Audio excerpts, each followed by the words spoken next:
जी, अस्सलाम वालेकुम काबिल एहतराम नाज़रीन। टैक्स रिटर्न 2026 के फॉर्म आ गए हैं और उसमें काफ़ी चेंजिंग है।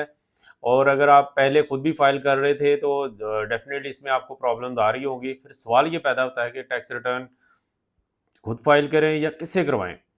तो मेरी आपसे हम्बल रिक्वेस्ट है, अगर आप इसको नहीं जानते, ये जो जो इनकम टैक्स 2001 के रूल्स नहीं जानते, तो कोशिश करें कि आप खुद फ़ाइल ना कराएँ, किसी माहिर कंसल्टेंट से फ़ाइल करवाएँ। और साथ ही साथ ये भी नहीं है, अगर आपकी सिर्फ सैलरी इनकम है और आपकी कोई ख़ास सेविंग नहीं है, आप उसको यूज़ कर लेते हैं, कोई प्रॉपर्टी की खरीदो-फ़रोख्त नहीं है, तो फिर आप भले जैसी मर्ज़ी टैक्स रिटर्न फ़ाइल कर लें, आपको प्रॉब्लम नहीं होगा। लेकिन इसमें ज़रूर बचें, जैसा कि अक्सर आम है कि जनाब वो 10 किलो सोना एंटर कर लें, अपनी जनाब सेविंग बढ़ाएँ, इन हैंड कैश बढ़ा दें, फिर आपने ये वाला काम नहीं करना। जो सच है वो लिखना है, तो इंशाल्लाह आपको प्रॉब्लम नहीं आएगा।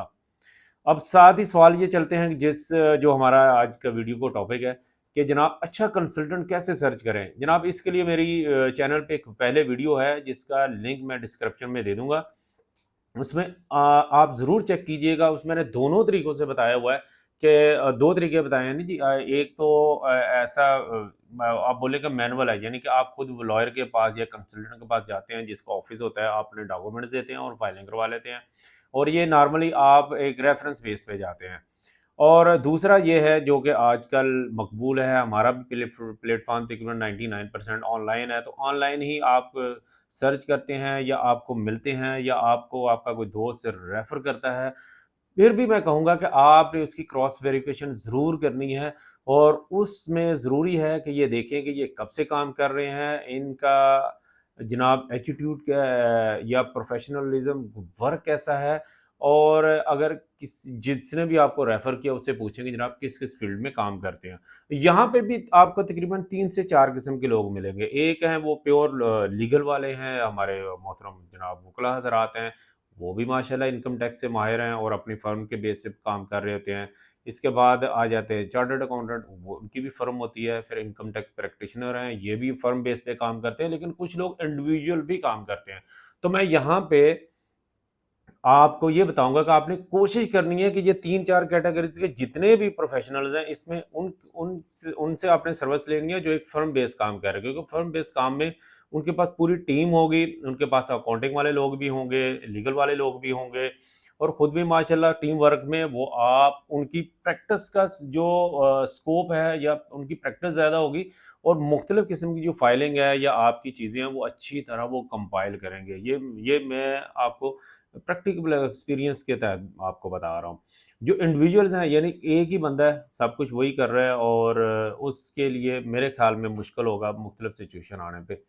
लेकिन साथ ही साथ और एक बड़ी निशानी मैं आपको बता देता हूँ कि जनाब शायद इस पे कुछ लोग मेरे से नाराज़ भी हों कि जो प्रोफ़ेशनल होगा ना, वो आपको बहुत ज़्यादा इन्विटेशन या ऑफ़र्स नहीं देगा। वो आपको बार-बार आपसे कॉन्टैक्ट नहीं करेगा। यानी फ़र्ज़ करें आपने उससे पहली दफ़ा किसी से राब्ता किया कि जनाब मैंने फ़ाइलिंग करवानी है।